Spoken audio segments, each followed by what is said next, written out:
All right, everybody. Welcome to episode 21 of the American Truck Driver Podcast. We're going to talk about Bitcoin today. I'm going to have a special guest, Pete Emahiser. I met up with Pete in a Facebook group called Rate Per Mile Masters. It's one of the largest Facebook groups for trucking in America, about 19,000 members. So Pete and I have hooked up on blockchain and digital currencies and how they can affect the trucking industry and how we think things are going to go forward. Pete's been in this business more than 20 years, about 8 years as the owner and operator of Tadmore Transportation and operating as a broker. So without further ado, let's bring Pete in and welcome him to the show. Pete, thanks for being here. It's good to have you. Thank you.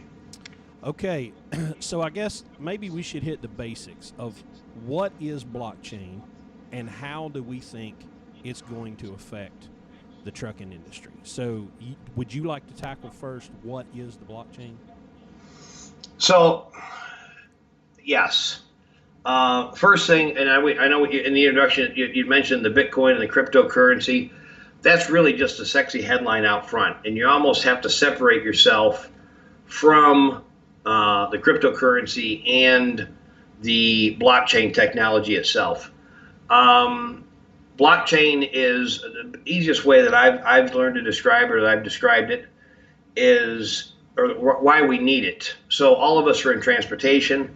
All of us are well aware of the load that the customer calls in, and so they call us, the broker, and then I take the load, then I give it to the carrier side, or in some organizations, then he may or may not give it to another person, and there's 4 or 5 different levels that happen before the driver gets that information, and that misinformation is just extremely costly, especially to the driver, who has been absorbing that for quite some time. So basically, the blockchain, what makes a block? You have a community who are people who are able to contribute to that block. And these are also the people in the perfect world who, quote unquote, balance that block or mine.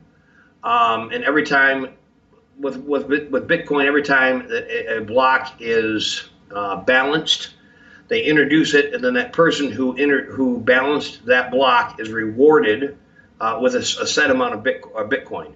And that actually goes down every year as per the white paper that Satoshi had put out back in 2008. So basically, the basic blockchain, it is an immutable, cannot be changed ledger. And people say, okay, it's a database. I could share it on Excel. It's not the same. No one can change it because there are several different copies of it. And people say, hey, I'm worried about my privacy. I don't want to put all my business out there. All of it is protected through cryptography. And then depending on there's public blockchains, there's private blockchains, side chains. A good example of a private blockchain or a public blockchain that has side chains is Ethereum. And that's also a cryptocurrency. Ethereum will rent you, quote unquote, space on their chain. So you can introduce contracts or data, and it is held true through the Ethereum network. I'm not sure if I'm running on too far or not. I apologize. No, I think you're doing a good job. The one analogy that I've come up with, and you can tell me if you think this makes sense, but imagine there's a room, and inside this room there are a million desks. And at each desk there is a person. So there's a million people sitting at a million desks, and they all have a ledger. And when a transaction on the blockchain takes place, everybody writes it down. Everybody, or everyone has a spreadsheet. Everyone has seen an Excel spreadsheet. And in the block, there's a piece of information. And it hits everybody's desk at the same time. And after the first block is another block and another block and another block, which is why it's a chain. Okay, well, once you have this blockchain set up and the information lands in that block, in order for it to be corrupted, in order for it to be changed, you have to change it on every block, on every desk, with every person. So in the blockchain when you figure the world, it's every computer in the world running the blockchain. So if you have a million blocks, or you have a million machines, and someone wants to hack it, well, there's going to have to be 1 million hackers plus one. There's going to have to be 1 million plus one corrupt nodes to go in and change what are called the honest nodes that are making the transaction. So there's a level. It's like your information is both public and private at the same time, because it's encrypted. It's protected by cryptography. Now you can point to it and say, well, right there, that's me. That's my transaction. That's my ID. That's my code. But people can't, go poking their nose in it, which is what a lot of the libertarian people love about the technology, is because of the privacy aspect of it. But the ability to record transactions in a ledger publicly, instantly, and then have it to where it's never setting in one location. We've seen stories of banks getting hacked and credit card processors getting hacked, or someone that has a big pool of information setting in one place. Well, with the blockchain, the information is everywhere all the time, and it's instant, it's encrypted, it's public, it's private, it's completely decentralized. So how does that sound to you? It sounds wonderful. I will say this on the idea of changing or hacking the chain. That's called a 50% attack, where you would need control of at least 50% of the computers in order to change the community consensus. So as long as, let's say out of those million, 500,001 agreed, that now would become the community consensus. And a couple of cool things, like right now, first off, I'm not an expert on anything, and I just want to kind of say that. I'm just a guy who loves what's going on. And one of the really, really, really cool things I feel that's going on with the blockchain is it literally can become anything for anyone. And where my angle is, or where I think the advantage is taking capacity, i.e. trucks, and putting them together. Trucks go through so much in any daily moment. And I think that you introduced with the rate per mile masters, how we met. That group has done so much in the last 4 years, and I'm very thankful to Chad and all the other moderators for keeping that going and clean, because in a way, we've kind of developed a minimum standard of what should happen. And there's a lot of trucks who just keep doing their thing. And if they don't know that something's different or something's wrong, they don't know to change it. You know what I mean?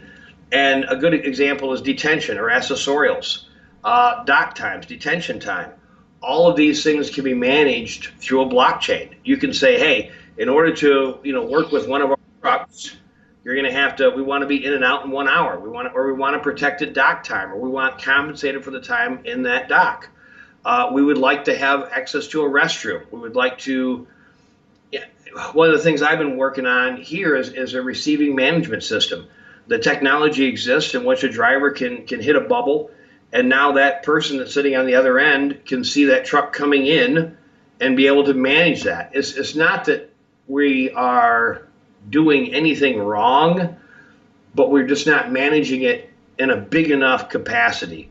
There's just so much segmentation that happens in our industry, and the blockchain really has the ability to pull that in with smart contracts, with community consensus of what rate should go. There's a phenomenon in mathematics, and I can't remember what it's called, but if 12 people look at the bubble gums in a jar, and or the jelly beans, you guess, and if enough people guess and you divide that by the amount of people who guessed, normally that average is a pretty doggone close answer.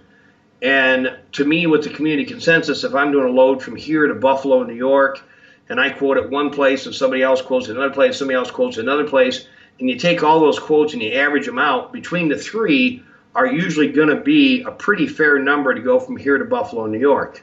So with that said, if you have a community of, let's say, 1,000 truckers who run from Toledo to Buffalo, New York, and they all decide that $1,700 is a good rate for that, the guy who's a little bit high, okay, but he's going to get more freight. The guy who's a little bit low, he's going to get less calls, but he's going to make more money. And that turns into to me, a fairer playing field, and that's where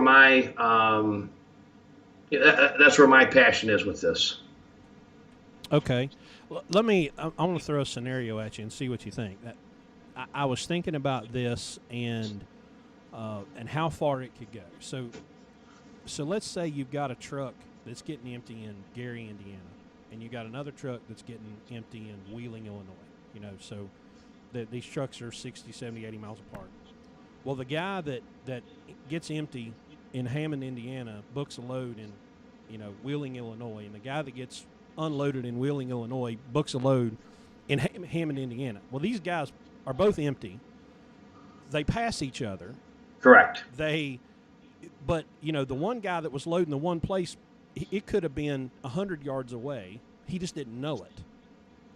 So, do you think it's possible that the blockchain opens up to where a shipper is able to, or shipper or broker is able to say, well, hey, here's a truck coming, and like he's literally going to unload 300 yards from here on Monday morning, and I've got a load going out on Monday morning, so why don't I just call that guy? Do you think it could go that far? I that's exactly where it's going. And here's an interesting point, okay? I want to protect, let's say for conversation, my freight, okay? I don't want to just put all my freight out there and what the rates pay and yada, yada, yada. But I sure as heck would like to know if a guy's delivering into Toledo, right? Yeah. And I don't really want to know what he's being paid. I really don't. I don't want but that's where the cryptography comes in, where you're not going to see the details of that transaction. And it'll literally be able to say, let's say for conversation, and then the problem with the industry is the segmentation. You have 10 businesses on the same street. They're all shipping one pallet to Chicago. Well, how easy would it be to just go, hey, I've got a skid on Monday, or another guy says I got one on Tuesday. Yeah. So you just put them all together, load them on one truck, and take them to Chicago. There are so many. If you look at some of the old delivery routes, the old grocery warehouses and the vegetable distributors. Some of these routes were designed back in the 30s. And they were designed by, I'm sure, a very, very, very smart and intelligent guy back in the 30s. This is something where we can actually plug in all of it. And suddenly you can plot things through. One of the things that again, the cool thing about blockchain is it's at a dreaming status. So if you can literally wipe off everything you got and think about what the capabilities are, and suddenly it could become something real. You know what I mean? Yeah. But one of my all-time things that I think could happen very easily is let's say a driver wakes up in the morning, an owner operator, and he types in today's Tuesday, I want to be back next Wednesday, I got a wedding to go to, and I'd like to make X amount of dollars. I like to run between 300 and 400 miles a day. I'm not really feeling like I want to run. I'm an incredible backer-inner. I love to back up the docks, and I'd like to make X amount of dollars between here and there. And the computer takes all of this information and it plots that driver on available freight on that route. And maybe there's a leg that's waning and doesn't have enough cash. So somebody sends an email to that person and says, hey, we can move this today, but it's going to cost you an extra $50. And the customer says, okay, approves it or doesn't approve it. Yeah. And that is one of the things that I can totally see happening with this. Shared capacity, shared resources. It's kind of a cool place to be. Yeah, I'm entered the industry in '97, and the first company I worked for sucked. They were awful. No satellite communications, and they got it about right before I left. And then I went to a company that did have Qualcomm, and I was just like, oh my gosh, standing in the phone room with a phone, a headset to each ear, standing in a cloud of cigarettes of smoke you couldn't see through, waiting for somebody to tell me we don't have anything, call back in 2 hours. We feel like, and we have come a long way in the industry with technology and have washed out a bunch of that inefficiency, but how much inefficiency do we have left? It's possible that this will show us ways that, I mean, even I'm not a big environmental guy, but you know, it could be good for the environment. That we're running trucks when it's necessary to run trucks, and not running trucks when it's not necessary to run trucks. As you know, I'm a broker. I, Yeah. I, I make money arranging freight. I'm a middle guy. My job is to move freight in the most cost efficient, safest way possible for my customer. And this is the first, I mean, people have talked about the Uberization and all of that.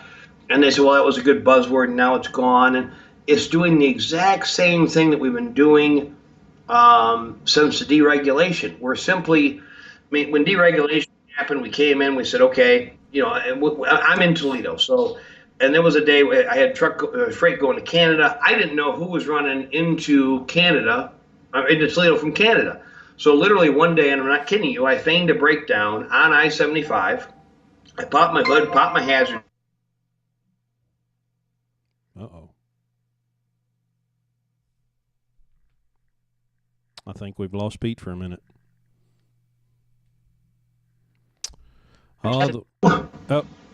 You cut out there for a minute. I lost you for a minute. You were talking about raising the hood and putting on the flashers. Well, to find out what trucks from Canada were running through Toledo, and that was like kind of, I mean, that's because you didn't have it back then. We didn't have the internet. You know what I mean?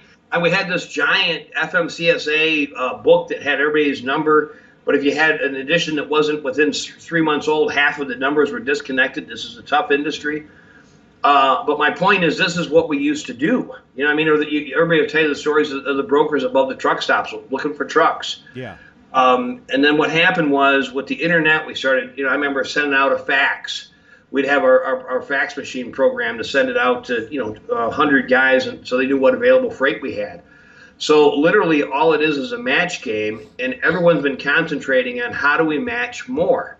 I mean, how do we get more? That's all we're doing is matching things that we have. What you mean? And then the lunacy we have, DAT's the big one, truck stops the other big one, and there's several smaller, but there's these load boards. Okay, and so you got, 18,000 brokers, and everyone's calling a customer. We're trying to undercut and find the cheapest truck, and then we take it to the load board and we post it. I mean, this doesn't make any sense. We have 18,000 purveyors who all take it to the same two places and post it. So anyways, long story short, Uberization is trying to eliminate the middleman, but what it's doing is it just broadcasts. It's the same thing. It just broadcasts one for ones across the board.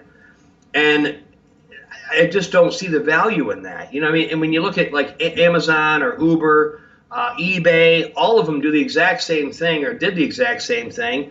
They use technology to find a lower priced provider of a service. And with trucking, there has been every dollar squeezed out that can come out of that driver. This blockchain is improving the process.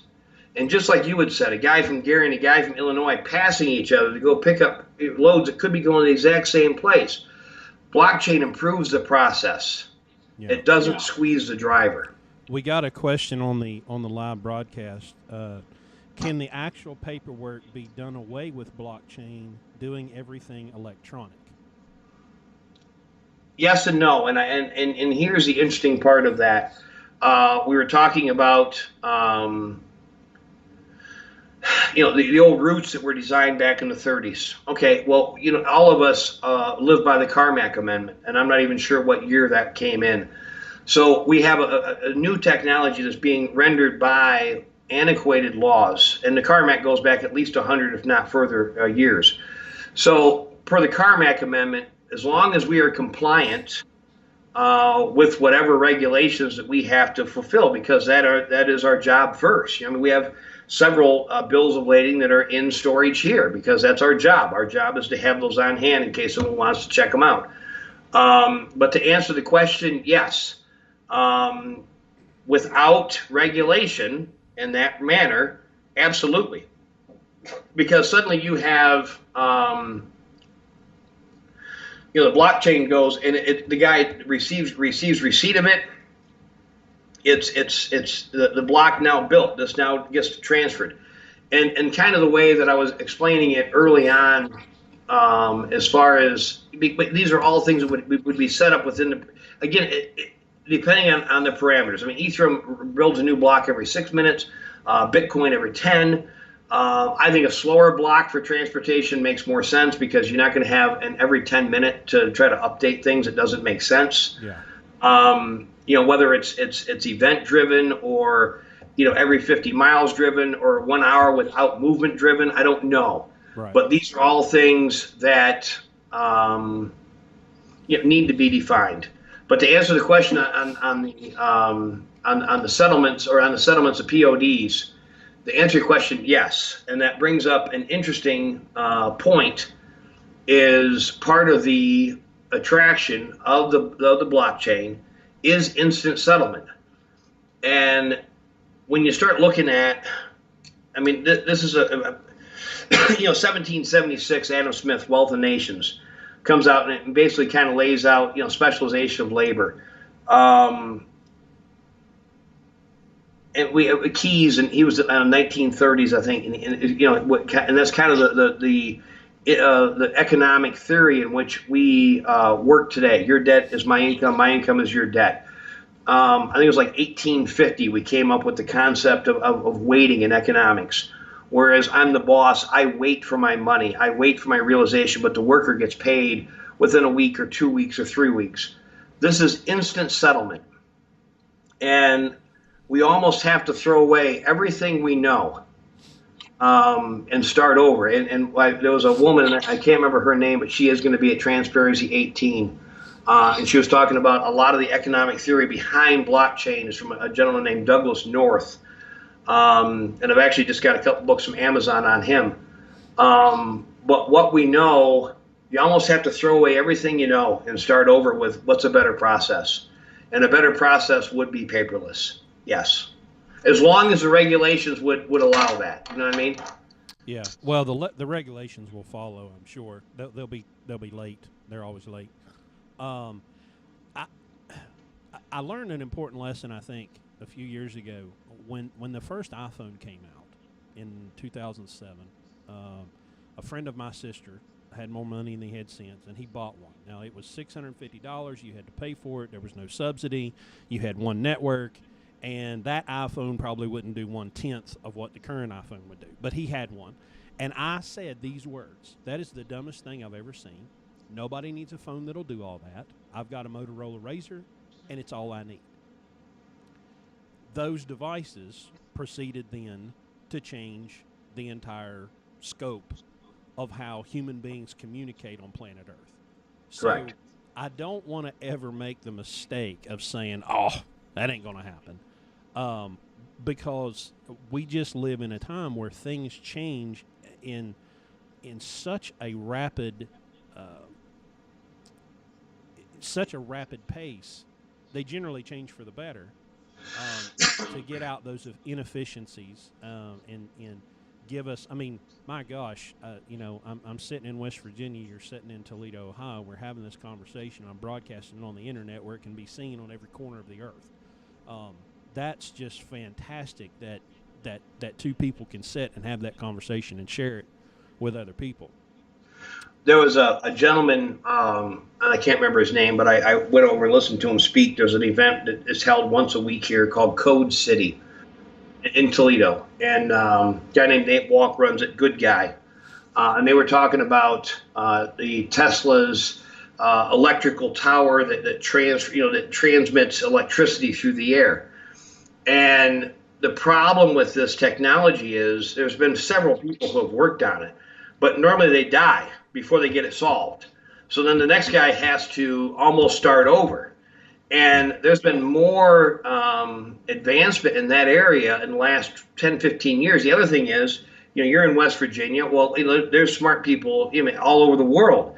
And now you've got a guy in China who's working on something, a guy in Germany working on something. And now, thanks to the internet, we're all working together. Right. And these guys aren't doing it for fame or fortune. They're doing it for the betterment of man. And when you've got all of these guys who are just working to try to get something accomplished and figure something out, I mean, that's gonna beat out a guy, a team making $1 million a year each in a capsule in an office. These free thinkers who are just going, you know what? I'll go see if it blows up. Let's go. And he comes back and says, yeah, if you add peas to gasoline, yep, we got propellant. And I'm not sure if that does anything, but I'm just making it up. Right. People do crazy shit, or crazy stuff, Yeah. just to for the sake of learning. And when you have people who are independent and pulling together, and I'm gonna jump on segue on to BIDA. Okay. One of the cool things about BIDA, I think there are 1,000 members. Go ahead and explain exactly the acronym. BIDA is a Blockchain in Transportation Alliance. A guy named Craig Fuller heads it up. He's got inroads into trucking that's, I think, longer than mine. And he's a bigger player. I've always been a small office guy. He's in a mega fleet capacity, so he has a different mindset, different capacity coming in. But when he's looking at the tech and he's looking at this going on, he's like, man, we all need to get on board and kind of have standards that everybody's doing the same thing. Because just like we're talking about, 6 guys can figure it out over here, 6 guys can figure it out over here, 6 guys can figure it out over here. I mean, Maersk and IBM are working on some blockchain right now, tracking shipments. But if there's no standardization across the board, we're no better off than we were before. Right. I mean, if everybody in the entire world only uses their computer to record, because there's something called network effect, okay? So if I have a telephone, I just have a telephone and it's a great thing and it's hard and I can kill bugs, right? And I can pound in a nail. But I give you a telephone and suddenly you and I can talk. And every time something is added to that network, it's called network effect. It grows and grows in value, because now if you have 100,000 telephones, now you've got something. You know what I mean? Yeah. And the value in this with like the blockchain. Now, if everybody has their own network and we can't talk to each other, there's no value in network effect. And I think, and I don't want to speak for Craig because he's the vision behind this, but what I see happening with BIDA is the allowing people the parameters to reward their effort with the network effect. Because it's really, really cool that I can go through 18 different recipes and figure out what's good. But if I can save that trouble and I can then, say, hey, set the oven to 325, that's what we do. Okay. And then we can all grow together as a community and make it more efficient across the board. And that's what it is. It's the standards. Now, BIDA has no tech. All they are is the standards that say we are going to do it in a certain way, and that's kind of it. Yeah, well, and it was one of the things I think that's so fascinating about the new market, new economy, is that in human history past, over millennia, you generally had to have that kind of stuff done by a government in the form of regulation. Correct. But now it's just free people on the front end that are getting together and saying, hey, look, this is beneficial to us. We're going to go ahead and we're going to sit down. We're going to have a meeting. We'll get this figured out without having some heavy-handed third party that doesn't have a clue what they're talking about coming in and saying, well, this is how you ought to do it. Now, one thing I wanted to hit on Uber, that word Uberization, I'll admit that there was a minute that I thought, hey, this will get rid of brokers. Because brokers are evil. At least that's what the guy at the truck stop counter told me. So what was so fascinating about Uber is that Uber went in and was able to push out an entrenched monopoly, okay, that the cab companies, where government and private industry kind of colluded together and created this monopoly. And Uber was able to connect service providers with service consumers and raise quality and reduce prices. And they shoved out that entrenched monopoly. Now, in trucking, though, is it possible that we have we do have too many middlemen? The middlemen are necessary, but are there too many of them, and can this correct that if it's a problem? First off, yes. I think that there is a ton broken trucking. And when I say broke, I mean not working correctly. And none of it is the truck. It's all in the ing. Um, we have watched the 3PL industry that has just grown and grown and grown and grown. Um, I chuckle when I hear things like 4PL or what one guy had a 12PL working. I mean, I'm not even sure what that is. Yeah. When you have an industry of people who are double brokering, I mean, that tells you right there that there's too many people in the middle. There's too many people touching it. The problem is we have always went and done likewise, which is how can we reach more people with this freight? So we just keep growing more and more and more people on the phone, smiling and dialing. And I think if you build the right technology, you create the right standards, you create the environment. You know what I mean? If you put a bench next to the creek, someone's going to sit in that bench instead of pounding on people's doors every day going, hey, would you like to go sit by the creek? Yeah. And I just think that with the blockchain, that becomes something that becomes real, especially if you start talking about, minimum standards. And you were on the road. I mean, you know as well as I do. You pulled up. I guarantee it. You can think of at least 3 examples right now of a time you pulled up and you said, "Hey, I'm here to pick up blah blah blah." They go, "What?" Yeah. And you're like, "Yeah." And you got to call this guy, and this guy's got to call that guy, and that guy's got to call this guy. I mean, if trucking was like pizza, nobody would get a hot pizza. I mean, there's 20 minutes the guy has to stand there and explain why he's even, all he's doing is doing his job. Yeah, that's a great point. That's a fantastic point. Thank you. If you say if there are too many middlemen, if there's a driver standing in somebody's doorway and they don't know why he's there, that's too many middlemen. Yeah. Well, there was a common complaint when I was with Landstar about there being third-party loads on the Landstar board. Sure. Okay, so I get it. Okay, but at some point you have to recognize. Okay, let's say, "Thus saith the Lord," no 3PL stuff is on the Landstar board. The only thing on there is what was booked by Landstar agents. Well, okay, that's great. Now the number of loads available just got cut in half. Well, if I'm going to find a load, I've got to go find a third party. Got to find the load. Now I've got to call my Landstar agent. Got to have my Landstar agent book me that load. Hey, guys, how about we just put them on our board where we can get to them? I get that it comes with problems. It comes. There are some pitfalls and stuff that you got to wade through, and you gotta watch. But hell, that's business. That's just basic business. You gotta know who you're dealing with. You gotta have contracts. You gotta write everything down. So I don't like, in any industry, just automatically having a straw man, a scapegoat, a bad guy, because that doesn't do anybody any favors. If you're just mad at everybody, if everybody other than you is evil, well, you're screwed before you even get started. So, right. But I do, I'm so fascinated at the whole world of what this is going to open up to, and I think trucking if you really sit back and think about it, like if you strap somebody down to a chair that's never been around a truck, in a truck, anywhere near a truck, and you tried to explain how we get freight from one place to another, they would be like, well, how in the hell do y'all get anything delivered? It's right. Fascinating that we actually get anything done, but we right. do. It's amazing. And I'm gonna one up on that. And the reason that we do get things done is because there is a driver who does what needs done to get it done with the information that he's given. It's not because he was given divine intervention. It's because he's got the backbone, the willingness, and the smarts to figure it out.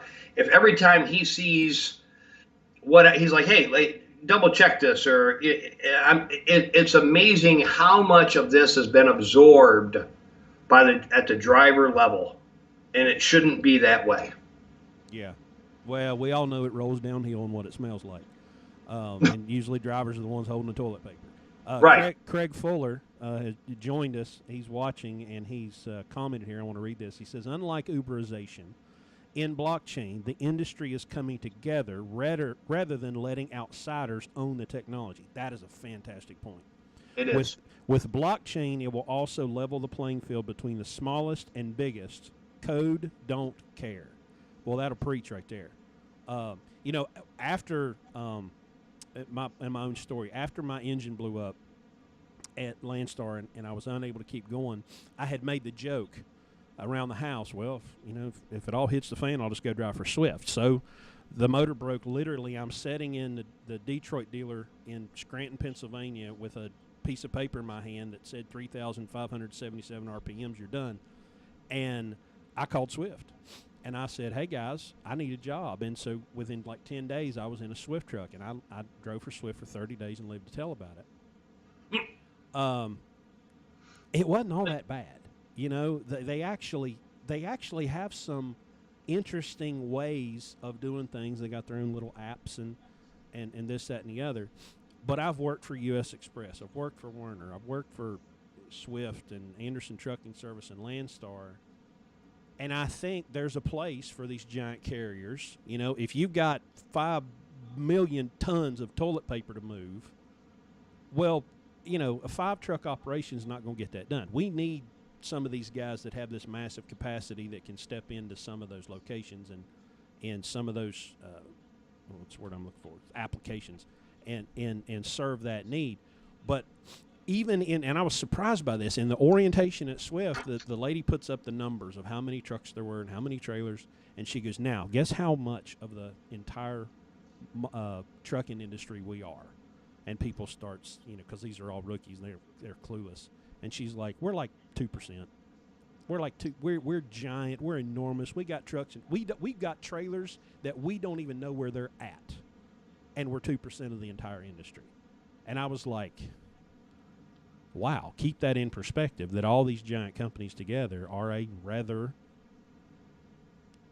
small minority of the overall capacity. But they have that ability. They have that ability to have that, that infrastructure built in because they're so big. You bring up a very interesting point, which is the percent that they are. Now, if you stop and you think about what percent they are in regards to capital investment, because I know a lot of the bigger companies, I mean, they go 3 to 1, 4 to 1, 5 to 1. Some guys go 6 to 1.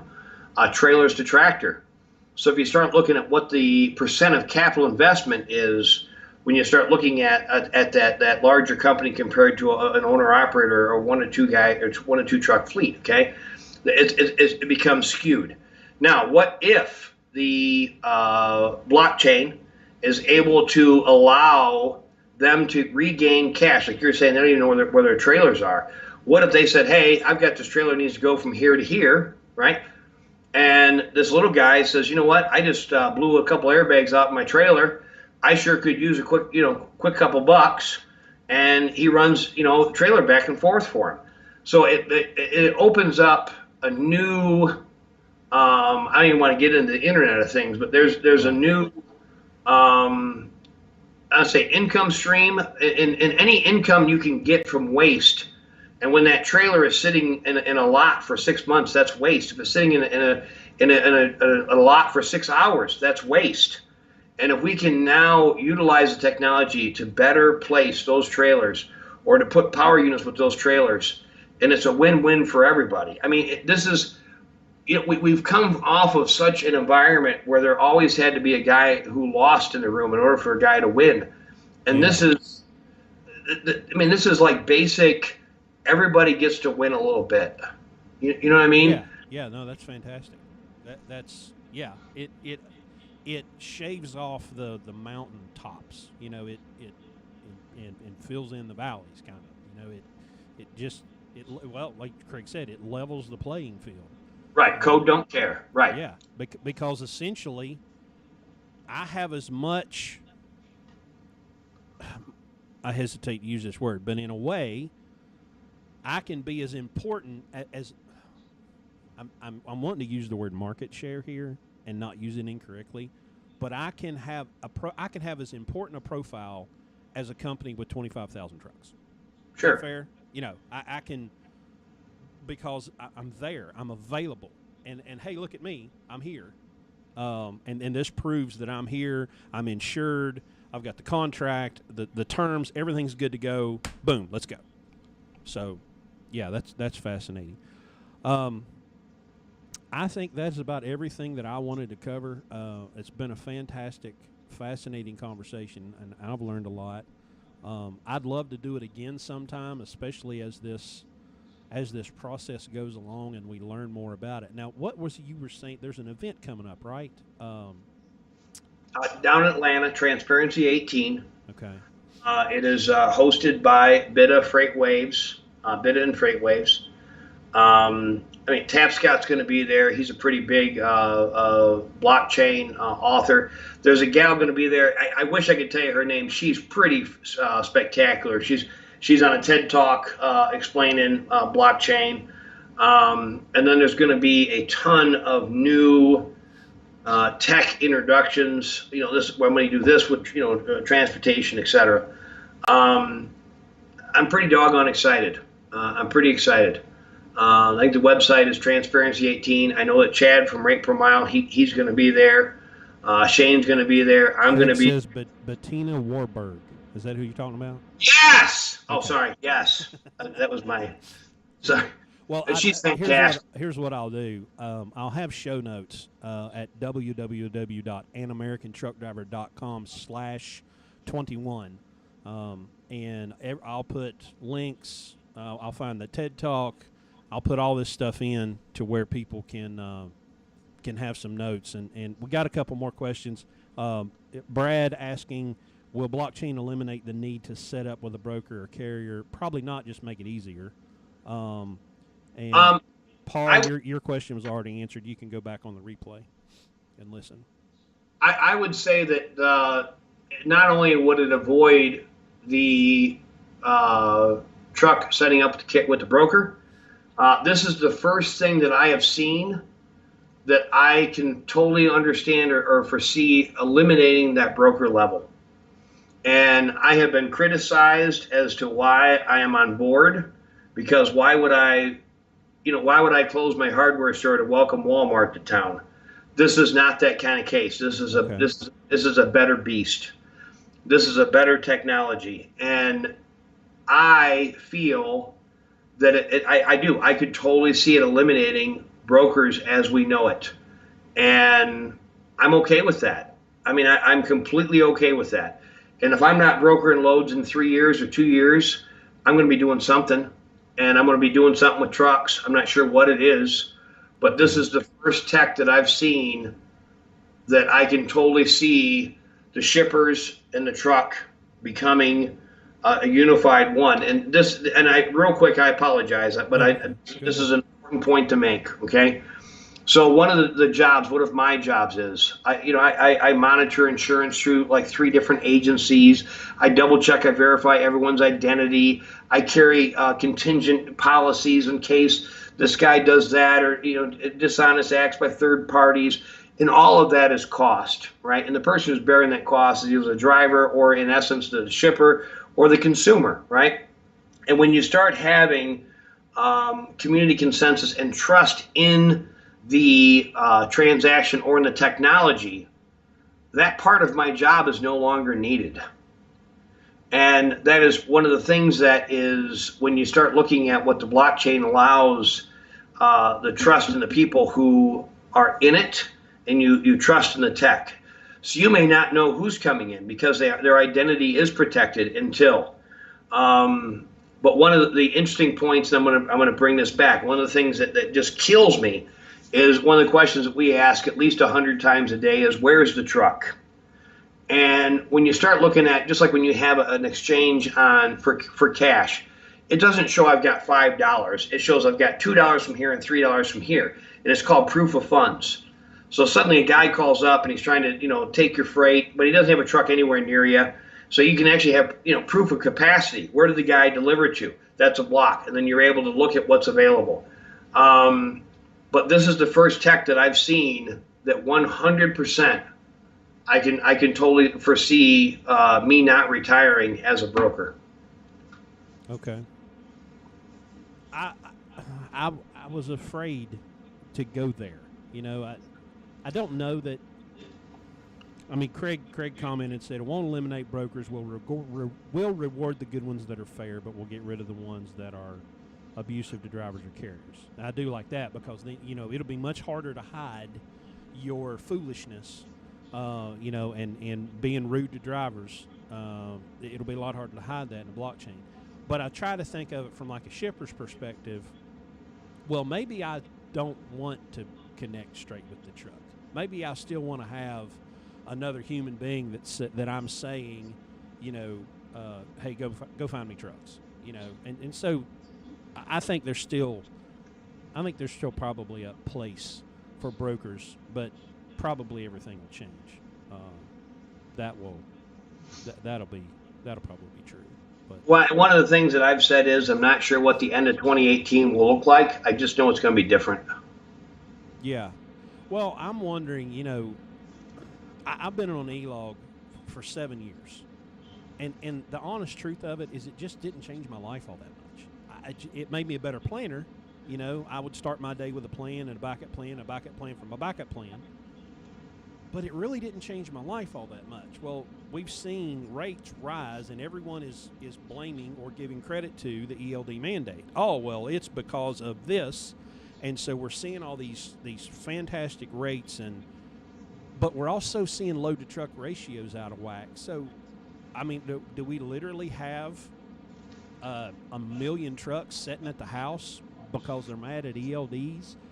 How does this compare to other boom Januaries with big rates? Are we blaming or giving credit to ELDs when they didn't have anything to do with it? I think those are legitimate questions to ask. If the supply and demand is out of whack enough to drive these rates up, I just wonder if we're just maybe getting a little carried away with what's going on. But if the rates are what they are now, what are they going to be at Christmas? Or are we going to? What do you think as far as capacity goes through the end of the year? People change when it costs them money. 5 years ago was talking about getting an electric car. I haven't heard anybody talk about getting an electric car in 4 years. Yeah. I think shippers, and again, the amount of now keep in mind, BIDA has done. I mean, these are smart guys. You know what I mean? I'm a smart guy. I'm walking away from, and I'm like, holy crap, these are smart guys. So there's a good product there. It's so there's and it's a good concept, and the fact that this have 1,000 members apply, I think that speaks volumes. Yeah. Now, as far as getting shippers on board, I mean, the hardest thing you're ever going to do is educate a consumer base. However, I mean, you got to remember, the traffic manager is now 24 or 25 or 26. Right. And, it wasn't that long ago, a guy yelled at me for sending him an email because he didn't open them except for once a week. So, I mean, it's, I remember putting on my resume, I could use a fax machine, So, I mean, times are changing. Yeah.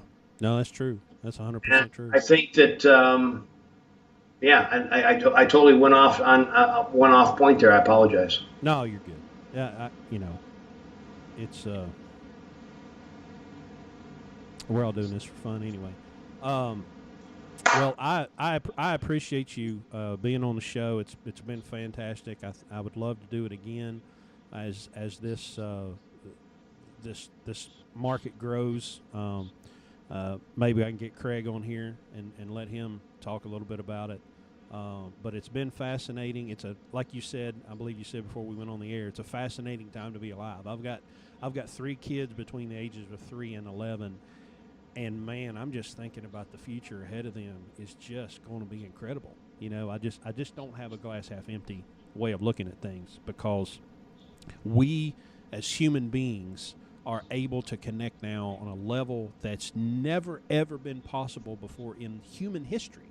Correct. It's just, and it's just fascinating. So again, everything will be this will be up for replay immediately.